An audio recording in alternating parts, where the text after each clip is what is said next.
performance. We'll be following the usual format of broadcast section first, then dailies, and we'll end with the Sundays. If we could ask everyone to raise their hand if they'd like to ask a question, and we'll look to get around as many people as possible. We'll start with Vicky Gomersall at Sky Sports News. Hi there, Thomas. How are you doing? Hi, I'm fine. Good, good. Thanks. Can we just start with Romelu Lukaku, if we can? How's he looking? Is he fit for Sunday? Is he going to play? Is he going to be in your starting 11? Yeah, well, we have one more training to go, but the week was a heavy load for him because he was in the group with the late starters from our guys. So it was a kind of an overload week so far.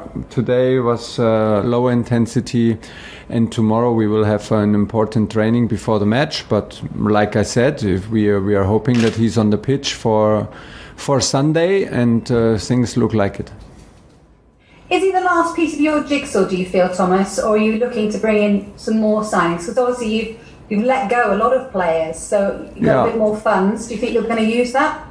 Yeah, we let go players because I truly also believe that everybody needs a role and needs a place to fight for. So it was also necessary, although I don't like it at all because the guys who left us played a big role in the last campaign, and it was a very successful campaign, and you build relationship with your players, and it's not nice to let them go, but at the same time is sometimes also necessary because like I said, everybody needs a role, and everybody needs a situation which is worth fighting for. So these are the decisions we made.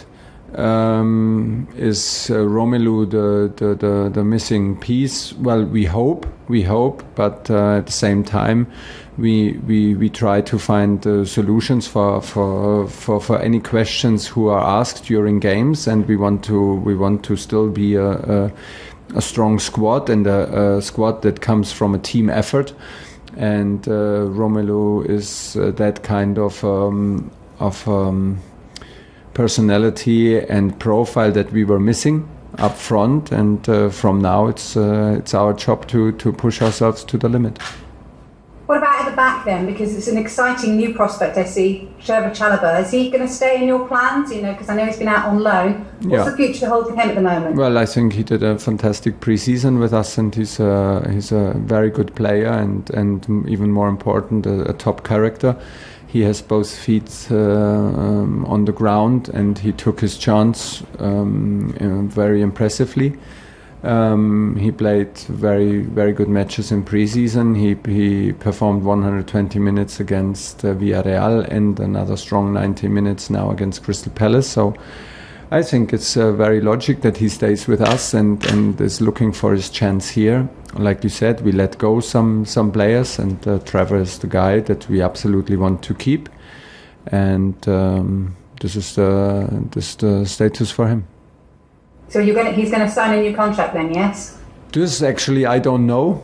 Actually, I absolutely don't know nothing about the contract situation. I just know that we had a talk yesterday, and I think that his situation is that he went out for loans. He had the minutes he needed to develop, and now is a good moment to stay with us and to be part of the group and do further steps to fulfill his dream, which is to be a part of a strong Chelsea squad, which he is in the moment, and we trust him, and he deserves this. This is not a gift. Is what he deserves for now, and this is a good situation for us and for him right now. And I'm absolutely not aware what it means for his contract. Okay, just finally from me then, the North London derby. How excited are you with all the fans to be back in it as well? Yeah, we had a pre-season match with not all the fans in it, but we could see like the atmosphere and the energy that this derby and this stadium can produce. I think it's always a tough one. It's always a tight one. It's like what it is in derbies and in North London derby. So North London game. They had a bit of a rough start now, and I think from their perspective, it can be like a help that a big rival from within the city arrives now, and it can be like can create a situation where they stick together and try to win their crowd over with a strong performance. So we should be absolutely prepared for the best Arsenal possible. They have qualities, they have a strong coach, they have a strong team, strong lineup, strong signings. So I think we should prepare for the best Arsenal possible, and at the same time do what we need to do, push the standards to the limit on this very Sunday. Let's see where our limit is and look for an intense game, look for intensity, look for rhythm, and look for a confident game on and off the ball. This is what we're looking for, and anything else but a tough game would be a big surprise. We'll go to Ian Abraham's TalkSport. Hi Thomas, how are you? Hi, I'm fine. You're a man who knows his stuff. You'll know about the curse of the number 9 shirt at Chelsea. Generally, strikers who wear the number 9 shirt don't do very well. But I know that Romelu Lukaku is going to break that curse. How many goals are you expecting from him this season? 50, 60. Honestly, until winter. Normally until winter. No, we expect to have an impact. Let's see where the impact is. Of course, we expect goals. We should not talk around it. And he himself expects goals. And why? Because he delivered goals everywhere he played. So yeah, this is why he's here. And then we will see how far the impact goes. He is a big personality in the dressing room. But like I said before, I'm absolutely convinced that he will have a very positive impact on Timo Werner, on Kai Havertz, on Christian Pulisic, the guys who play with him, around him, and will maybe open spaces and attract the focus from the defenders. So let's see how we will measure it in the end. But that we demand and he demands goals from him, yeah, that is obvious. But I'm just now 1 week with him, and I get to know him better and better, and then we will set a clear target later in the season. Can you liken him to another striker that you've worked with? Who would you compare him to somebody you've already worked with? Oh, this is a tough one. I think he's pretty unique from his physicality and from his ability to play with the back towards the goal. But for me, he's the strongest when he is in a half open position, even for transition game, to use his immense speed. So I think with this kind of physical power and at the same time, like being so fast and being so hungry and like a true goal scorer, in his characteristic, I think is also for me a unique and new experience. He's a very nice guy, that I can tell you. It's just very nice to see for us, and everybody told me about, and everybody was right. We are a good group, and it's very important to us to be a good group and to be a respectful group and a very democratic group where everybody is involved and feels and shares the responsibility. And this is a very, very good fit to us. So let's hope it stays that positive. We'll go to Olivia Bazzago, PLP. Hi, Thomas. Hi. Can we just have an update on some team news on Hakim Ziyech, on why Christian Pulisic didn't, train open training? Well, for Christian is unfortunately pretty easy to explain. He had a positive test and needs to follow the protocol, so he was not in training and is not available for the game. Hakim and N'Golo were both in training today and did everything until yesterday to be in training today. Had absolutely no problems, so we need to have another more physical, more intense training session tomorrow with them and with the team, and decide after tomorrow's training session at 11. But right now it seems very positive that both can be in the squad for Sunday. And just another word on Trevor Chalobah. He's, you've got Jorginho, Kante and Kovacic, obviously your three main midfielders. Yeah. Have you seen enough from Trevor Chalobah yet to maybe think that he might play in midfield? Of course, he excelled there in the loans that he went on. Yeah, we know this. For us, so far, he only played in the back three. So right now, I would say this is the positions. These are the three positions where he can maybe achieve the most on a high level football. But it's only my opinion after 6-7 weeks, and there's enough room and enough space and enough time to convince me that he is maybe even a solution for us as a fourth midfielder. At one time we will maybe try it. At one time there is some stuff to improve on this kind of level when the game is so tight, when you need to open spaces so quickly.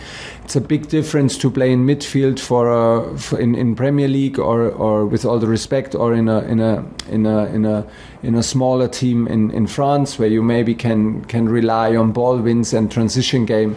We have also many phases where we have a lot of ball possession and need to find creative solutions. So hopefully we don't need to try it, because that would mean that our three top guys are in shape and healthy.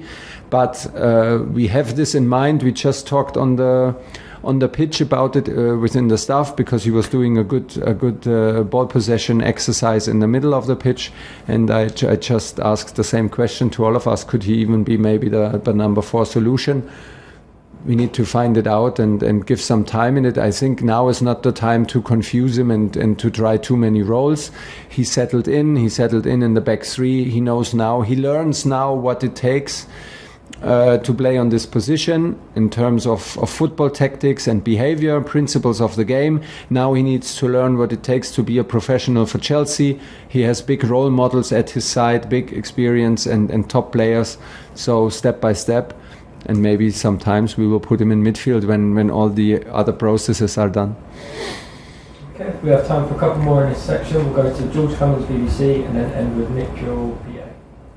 Thank you, Thomas. Hello. I just wondered, I'm sure you're aware about this COVID outbreak at Arsenal, and how much of a different team are they going to be this week compared to the team that they played against Brentford? Yeah, they wasn't as good as they have been. I actually don't know what the team will be. It's a bit like it's a difficult one to predict.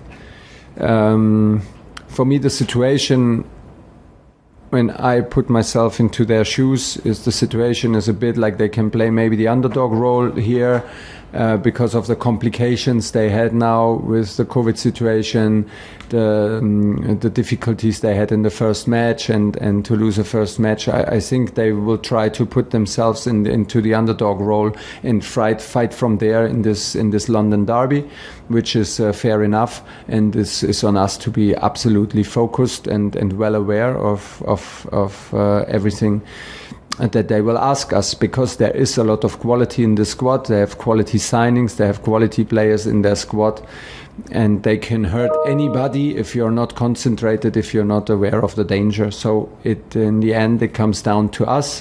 What do we demand of us? And there we will be very, very clear, and hopefully we can reach our top level to be able to produce a top result.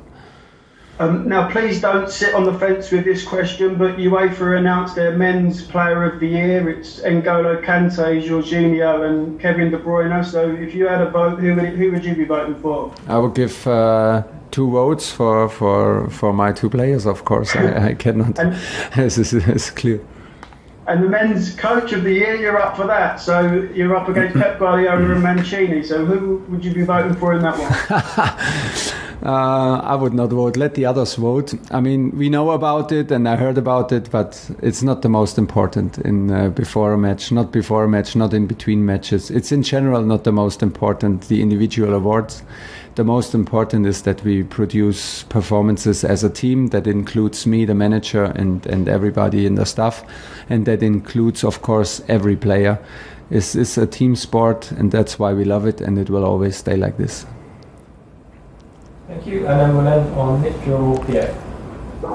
Hi, Thomas Tuchel. Thanks for your time as always. Just with Hakeem, obviously great news that it's not a serious injury. He's had his issues before, hasn't he? I mean, I know it's not a completely normal pre-season for him, but it must have been better than last year. And yeah. I mean, do you think that we can see the best, and you can see the best of him this season? Hopefully, maybe with a partnership with Lukaku, that could be quite tasty, couldn't it? Of course. Chances he creates directly in India. Actually, any partnership could be very promising when Hakim plays on a high level of his on his high level. I think he was very promising in the preseason. He had some very good matches last season. Also some difficulties and hard decisions from me to take, but the preseason was very promising and pretty impressive from him. The attitude he arrived here was absolutely the right attitude to grow and to show personality. This is what he did fantastic from day one. He was decisive in every single friendly game we played, and he was decisive actually in the first competitive game in the final against Villarreal. Very, very unfortunately he got injured, so now we need to take care of it because on one side we are very happy that he's back on the pitch. The other side is that a shoulder injury can be a bit tricky, so tomorrow is a decisive game for him, and then we will see how far it can go and how much sense it makes. And hopefully he did not. What the good thing is, with a shoulder injury you can still run, you can still keep your fitness, so you don't lose too much of that. And he has many training sessions in his legs, and from there on, once he gives the green light and feels totally free, hopefully he can find his performance from this season very, very quickly, because he was very important for us. Okay, thank you. We'll end the broadcast section there. We'll now move on to the